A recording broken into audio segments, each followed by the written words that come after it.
Remember, a Hallmark card when you care enough to send the very best.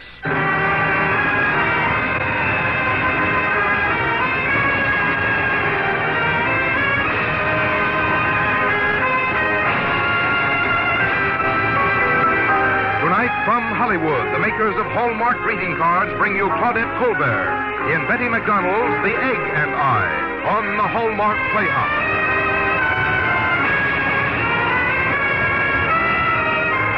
Each week, Hallmark will bring you Hollywood's greatest stars in outstanding stories chosen by one of the world's best-known authors, the distinguished novelist, Mr. James Hilton.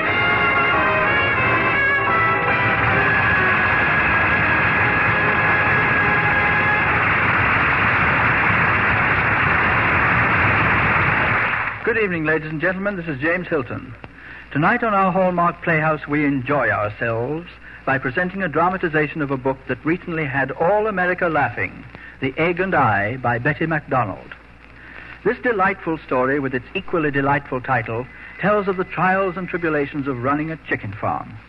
And those who have never done such a thing, as well as those who have, will find Miss McDonald's story a happy choice for our first Hallmark Playhouse performance of 1950. And we're especially fortunate in having for the chief role that charming and famous actress, Miss Claudette Colbert. And now a word about Hallmark cards from Frank Goss before we begin the first act of The Egg and I. Hallmark is the name to remember when you want to remember your friends. For birthdays, weddings, anniversaries, holidays. There is a quality about Hallmark cards that whispers good taste. And you'll send them with pride, for that identifying Hallmark on the back adds meaning. It says you cared enough to send the very best. Now, Hallmark Playhouse, presenting Betty McDonald's The Egg and I, starring Claudette Colbert.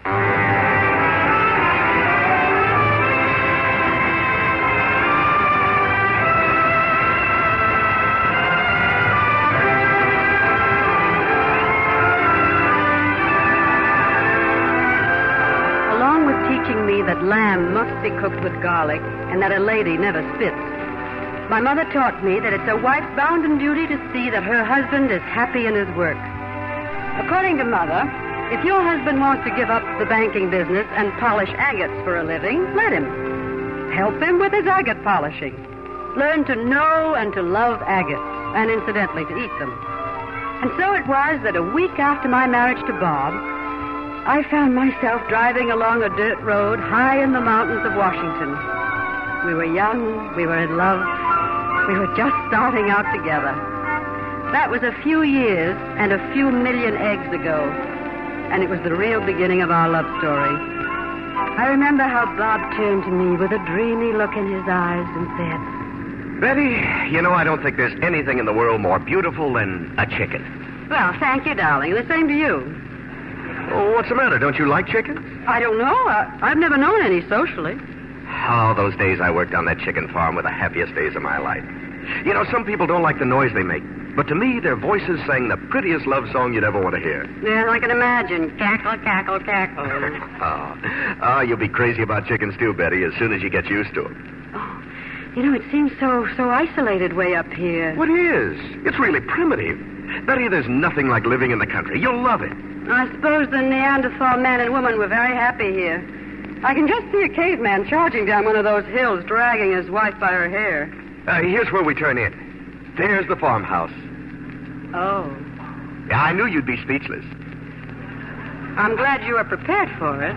Well, of course, it's a little run down right now, but we'll have it in tip-top running order in no time. You know, those logs are hand-hewn out of cedar. I'll show you the axe marks. Now, that'll be nice. Oh, come on, honey. Let's go in and look around, huh? Look at the way those mountains scowl down at you. You can certainly tell they're antisocial. Place has atmosphere, hasn't it? I'll say it has. But it's only a bat. Oh! Is that all? Well, the house doesn't look like much now, but when it's cleaned up and painted, it'll have a lot of charm. Hey, look at the newspapers on the wall. They're all dated 1885. I told you the place hadn't been lived in for a long time. I hope the last resident doesn't come back at midnight to read the papers. And the chicken yards. Betty, there's space and light and sunshine. You know, honey, if we were forced to a parting of the ways, I might be the first woman in history to name the chicken as correspondent. Oh, darling, if you don't like the place, we'll forget it. You're crazy about it, aren't you? Oh, well, it isn't enough just for me to like it. You've got to like it, too. Well, I think with paint and cretonne and a fire in the fireplace and some curtains... How much is it? Well, there's 40 acres of land, this 6-room log house, a barn, 2 chicken houses, a wood shed, and they'll throw in that stove over there, and we can get the whole kit and caboodle for $450. Sounds like we're getting an awful lot for our money. Oh, it's a bargain if I ever saw one. Well, then, darling, if it pleases you, I think we found our home. Oh, I knew you'd fall in love with it when you got a good look at it. I am in love with it. You know why? Because I can see you sitting in front of that fireplace in the living room. You're in a smoking jacket, and I'm in my most glamorous negligee curled up beside you. And I can see you standing in the kitchen doorway watching me whip up something on the stove. You've got on a pink pinafore, and there's a bow in your hair. Now I can see you and me sitting there on that porch, looking into the spring darkness together. Oh, Betty, there's happiness out here in the country for us. I'm sure of it. Happiness and contentment and peace. All right. Let's buy it. Come here, funny face.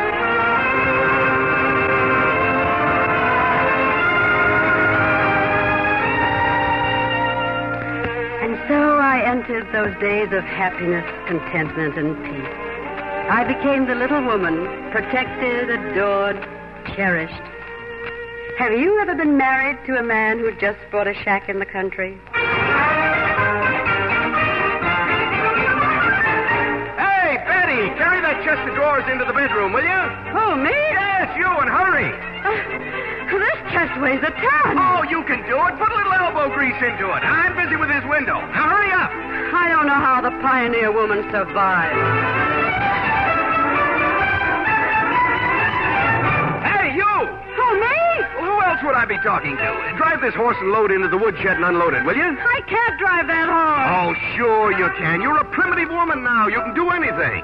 Go on. Why aren't you moving? The horse is standing on my foot. That's why I'm not moving. Well, get her off and get going. Okay, caveman, okay.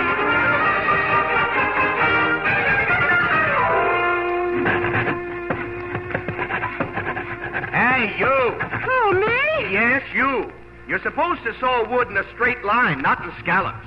Oh, if I'd only studied carpentry or mule skinning instead of ballet and music. Amen to that. And now, as soon as you finish sawing that plank, bring it up on the roof to me. Bob, do you love me or don't you? Oh, that reminds me. That wagon-loaded chicks arrived today. Don't forget to fill their water jugs. Those chicks are valuable. Sure, a woman's only a woman, but a good chick will someday be a hen. Yeah, that's right. Sometimes I wish I'd been born an egg instead of married to one.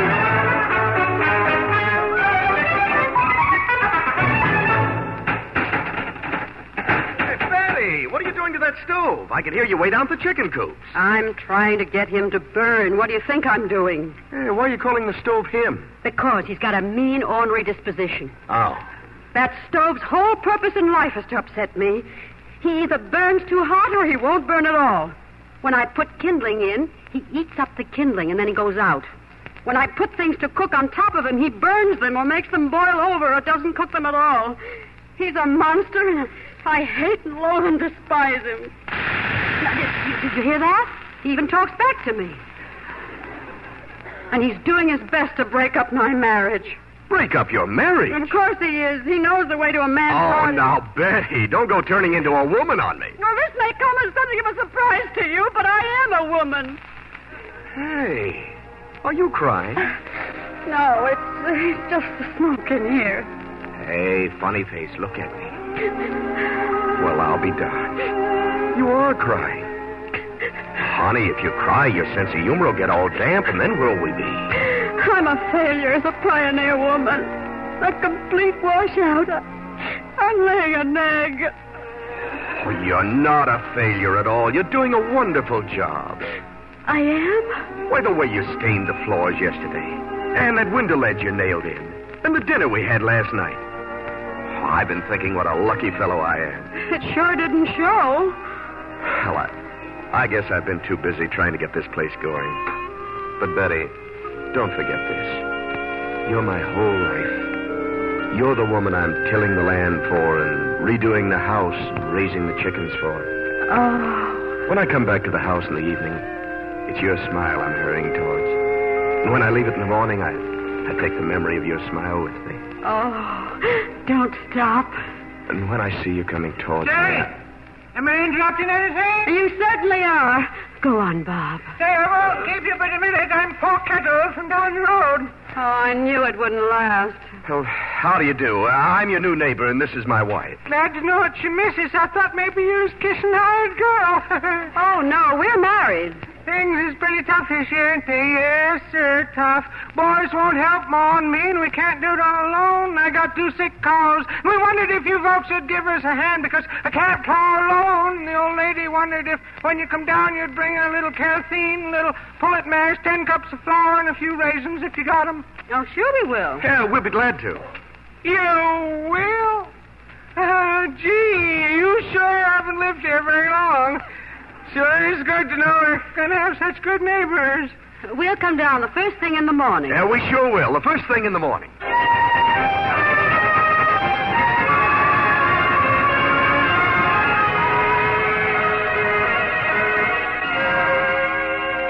My, you folks sure been busy, haven't you? We wondered when we was going to meet you. Well, it takes time to get moved in, Mrs. Kettle. You doing all the work? Oh, my goodness, no. We share the work. Isn't this house of mine the messiest you ever seen in your born days? Well, but that's what comes of raising young uns and chickens and pigs and livestock all in the same kitchen. Don't the animals get in the way? I got used to it years ago. Years ago, I was as neat as you are. But one day I realized that Pa just wasn't cut out to be neat. That either I had to spend the rest of my days fighting with him, or I had to get sloppy myself. So now we're all sloppy. Pa and me and our 15 kids. 15? That's right. When are you expecting yours? What? Well, how did you know? Well, instinct, I guess. Pa and me was talking about it last night. Well, I just found out myself. You told your old man? No, not yet. I've been trying to think how to tell him.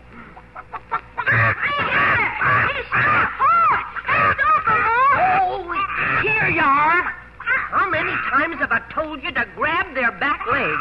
Oh, thanks, Ma. Hey, you're the new folks on the hill, ain't you? Yes, I am. Well, this here's my boy. Say, which one are you? I'm Sam. Oh, got so many. This here's Sam. I'm very glad to meet you, Sam. Likewise. Go on now, get that chicken out of there. Okay, Ma. Better tell your old man. Yes, I guess I'd better. If someone here doesn't tell him before I get home.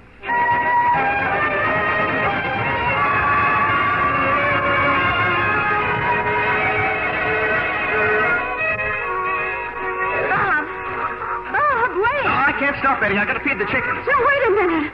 Till I catch my breath. I tried to tell you on the way home from the kettles, but you kept talking, and it's really quite important. Well, tell me while I feed the chickens. No, I will not tell you while you feed the chickens. This is one thing I'm not going to share with the chickens. What do you mean? Well, Bob, if you could have anything in the world you wanted, what would you wish for? An incubator. Well, I mean something more personal. Well, look, Betty, it's getting late and the chickens have to be fed, and Bob, I went to town yesterday, and guess what I found out? The new shipload of chickens are here. No, not the new shipload of chickens. I went to see the doctor. Why, you sick? No, I'm not sick.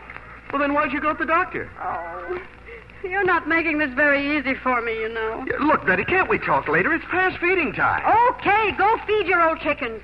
If you're more interested in your old chickens than you are in your baby, it's perfectly all right with me. Hey, wait a minute. Hey, Betty, wait a minute. Did you say my baby? Yes, I did. Oh, put me down! Oh, gee. Me, your father.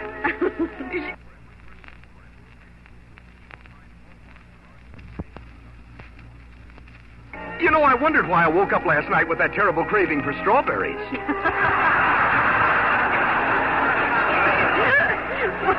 Well, now you know. I'm going to be a father. Well. Well. You're going to be a father of 2,000 chickens and a son or a daughter. Oh, Betty, you're the most wonderful woman in the world. Oh, it's nothing. When I saw all those baby chicks, I knew darn well I wasn't going to let any hen get ahead of me. Oh, Betty, I love you. I love you so much. Oh, so much.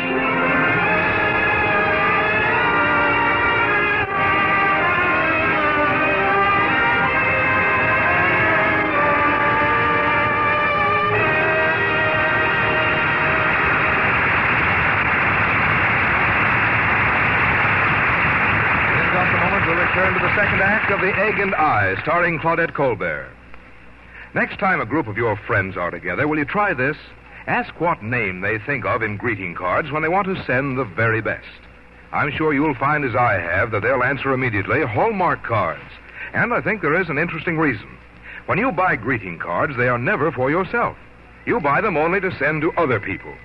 That's why the words on every card are so important. And Hallmark cards have a wonderful way of using words to carry thoughts and feelings to others. The makers of Hallmark cards recognize the power of carefully chosen words. They know how a sincere message of encouragement can lighten sadness, how a friendly greeting can make a happy occasion happier still, how the right words can strengthen ties of affection. So for every occasion, there is a Hallmark card to say just what you want to say, the way you want to say it. And the quality and beauty of the card itself will speak to others, too, reflect your own good taste. So it is easy to remember, it would be difficult to forget, to look for that hallmark on the back when you care enough to send the very best. And now here is the second act of The Egg and I, starring Miss Claudette Colbert.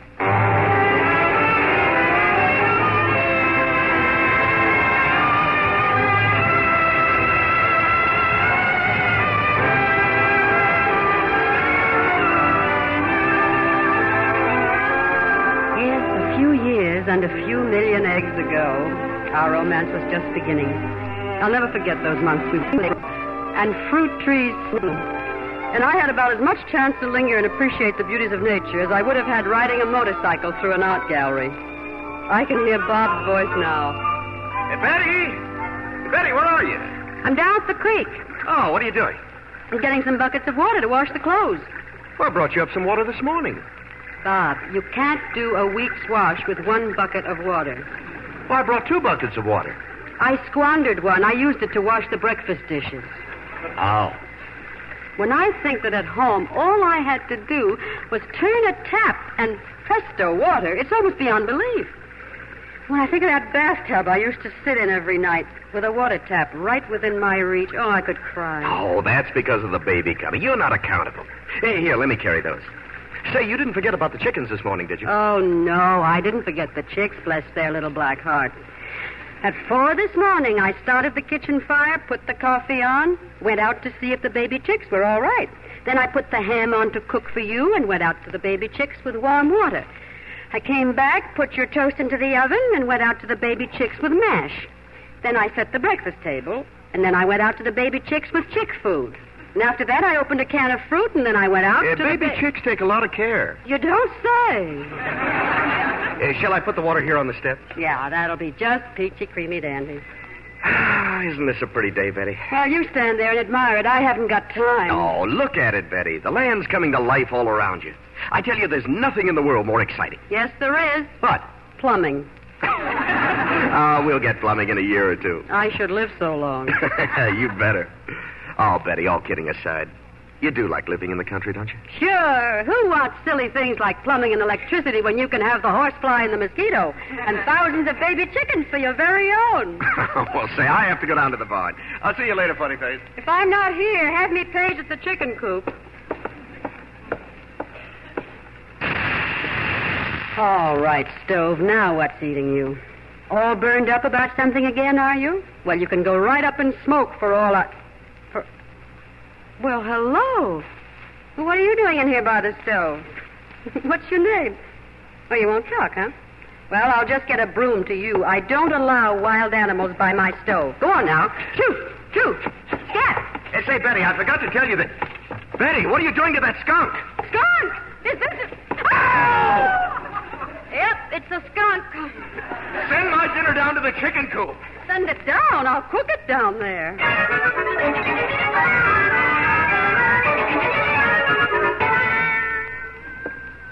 Hello, folks. How come you're eating outside? Betty tangled with a skunk in the kitchen. Skunk? Oh, I hope that doesn't affect the baby none. Well, how could it? I knew a woman went to the zoo before her baby was born and spent a long time staring at those fool monkeys. Oh, you should have seen what her baby looked like. You mean my baby might look like a skunk? You never can tell. Oh, that's ridiculous. Maybe it is, maybe it isn't.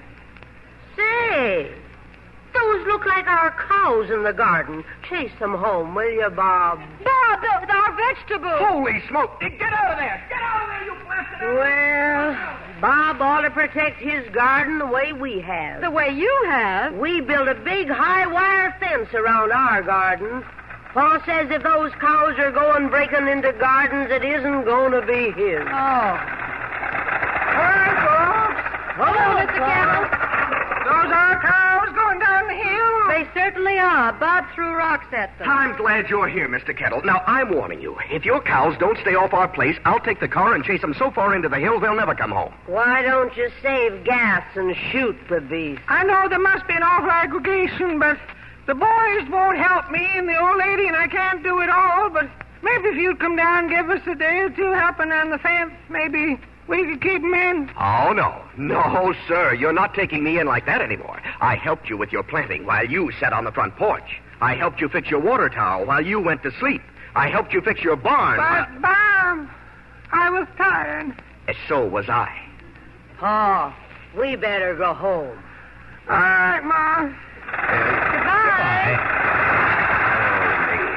You know those kettles are going to be the ruination of this country? They mean well. Oh, sure, they mean well. But one of these days they're going to cause a terrible catastrophe up here. Why? What kind of a catastrophe? I don't know, but they'll think of something they can't miss.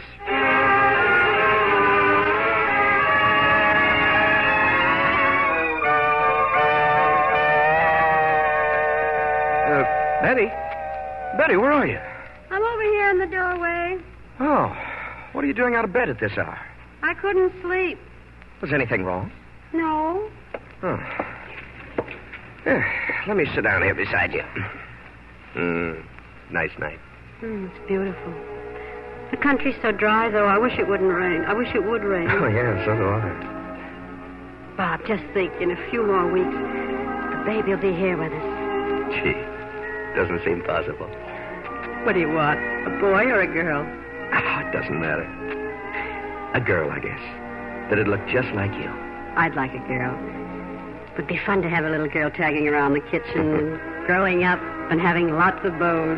Oh, and she sure will have lots of those. If she looks like you. Oh, Bob. Betty, look, toward the kettles, that light.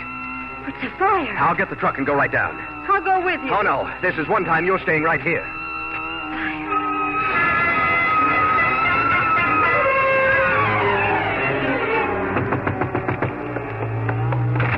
Betty, Bob says start making sandwiches and coffee for the firefighters. They're heading this way. And he says to have everything together you might want to take with you. Can't they stop the fire? The whole ravine's on fire now. It's left the kettle ranch and sweeping up the draw. What caused it? It started in the kettle barn. I have to get right back. All right, I'll have the food ready.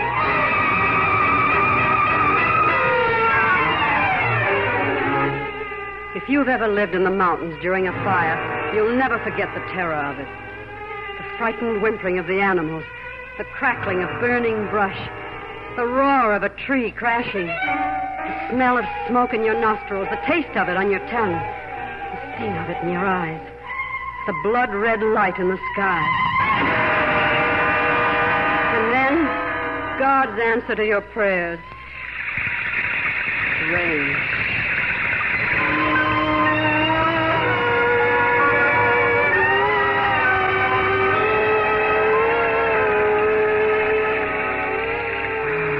Thank heaven it's over. If it hadn't been for the rain, we never would have gotten the fire out. Bob. Bob. Betty. Bob, I think You'd better take me to the hospital.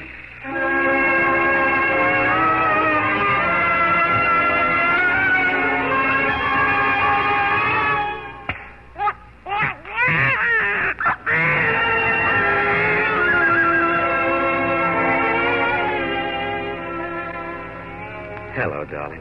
Hello. Well, look what you hatched. She recognizes me. Oh, why shouldn't she?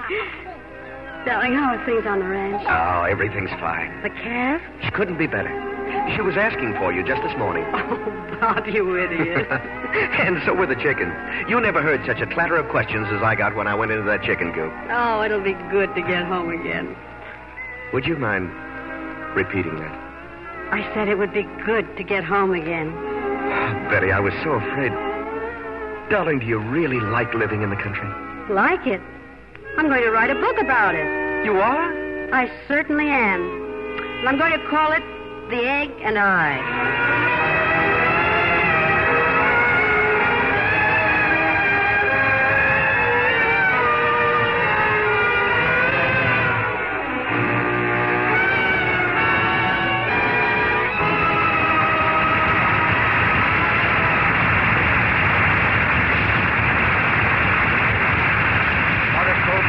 Hilton will return in a moment. Recently, a friend told me she had forgotten a very important date, the anniversary of some dear friends. She said she was never so embarrassed. She was busy, you know how it is, and it just slipped her mind. But that won't happen in the future, she promises, because now she has a wonderful new Hallmark date book. It's not very big, just the right size to slip into your pocket or handbag, but it's just about the biggest help to friendliness you ever saw. For it reminds you of all those occasions when a word from you will mean so much. On birthdays, anniversaries, holidays. And there's space to note everything you want to remember. Social engagements, appointments for children, names and addresses of new friends. Yes, like the friendly store where you buy all your Hallmark cards, your Hallmark date book serves you faithfully all year round. Ask for your Hallmark date book tomorrow. It's your gift from the fine store where you buy your Hallmark cards. Here again is James Hilton. Miss Claudette Colbert, you've certainly given us a grand start on our new year with your charming portrayal of Betty this evening. Well, thanks for inviting me, Mr. Hilton. And I'd like to express my appreciation to Frank Nelson for his portrayal of Bob. It was really a pleasure to be with all of you on the Hallmark Playhouse. Thank you, Miss Colbert, and I hope our 1950 Hallmark date book will be a help to you in remembering all the anniversaries, birthdays, and other occasions of the coming year. And, of course, too, with our Hallmark date book, you'll be reminded of just when to select your Hallmark cards. I'll add that to my New Year resolutions, Frank. Mr. Hilton, what's your story for next week? Next week, Miss Colbert, we will have a great adventure story, The Way West by A.B. Guthrie, which was the October Book of the Month selection and promises to provide a very entertaining evening. Starring in this story, we will have Joel McCrea, that fine Hollywood actor. Our Hallmark Playhouse is every Thursday. Our director-producer is Bill Gay. Our music is composed and conducted by Lynn Murray. And our script tonight was adapted by Gene Holloway. Until next Thursday, then, this is James Hilton saying good night. Look for Hallmark cards that are sold only in stores that have been carefully selected to give you expert and friendly service. Remember, Hallmark cards, when you care enough to send the very best. Claudette Colbert can currently be seen in the RKO radio release, Bride for Sale. This is Frank Goss saying goodnight to you all until next week at the same time, when James Hilton returns to present Joel McCrea in A.B. Guthrie's The Way West. And the week following, Jules Verne's Around the World in 80 Days, starring Ronald Colman on the Hallmark Playhouse. This is CBS, the Columbia Broadcasting System. This is KNBC, Kansas City, Missouri. Stay tuned for Earl Smith with the news following this announcement.